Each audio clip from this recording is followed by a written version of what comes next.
ဖုန်းဆက်မေးကြည့်လိုက်ပါဦးမယ်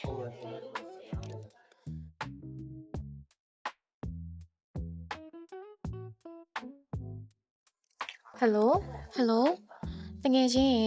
ငါမနေ့ကအလုပ်ကိစ္စနဲ့ဖုန်းပြောနေရင်လည်းအရေးကြီးတဲ့ data တွေမလွတ်သွားအောင်လို့ recording လုပ်ထားပါရဲဆိုနေမှအဲ့ record လုပ်ထားတဲ့ data တွေကဘယ်မှာရှောင်လို့ရမှန်းမသိဘူးအဲ့အားကြောင့်ငါ့ကိုကူညီပါအောင်။အော်ဒါလေးများလွယ်လွယ်လေး note app ထဲမှာဝင်ကြည့်လိုက်ရုံပဲလေ။အော်ဟုတ်လားဟုတ်တာပေါ့ဖုန်း call recording တွေကိုပြန်ကြည့်ချင်တယ်ဆိုလို့ရှိရင်လွယ်လွယ်ကူကူလေး note app ထဲမှာပြန်သွင်းကြည့်လို့ရရယ်နော်။အေးတကယ်ချင်းအဲ့ဆိုငါအခုတစ်ချက်ကြည့်လိုက်အောင်မယ်။ကျေးဇူးပဲနော်။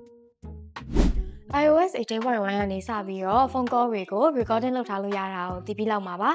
ဒီလိုမျိုး recording လုပ်ထားတဲ့ phone call တွေကိုပြန်ကြည့်ချင်နေဆိုရင်တော့ note app ထဲမှာအလွယ်တကူတော့ပြန်ကြည့်လို့ရပါတယ်ဒါအပြင်အင်္ဂလိပ်စကားပြောနေဆိုရင်တော့အင်္ဂလိပ်လိုစာလိုက်ရေးပြီးနဲ့ transcribe feature လေးပါဝင်ပါသေးတယ်နော်ဗီဒီယိုလေးကိုဆုံးဖြတ်ကြည့်ရှုပေးတဲ့အတွက်ကျေးဇူးအများကြီးတင်ပါတယ်ရှင်နောက်များမှာလည်းဒီလိုမျိုး Apple device နဲ့ပတ်သက်တဲ့ knowledge တွေကို sharing လုပ်ပေးသွားမှာဖြစ်တာမို့လို့ M Drive Apple Authorized Reseller page လေးကိုစောင့်ကြည့်ဖို့မမေ့နဲ့နော်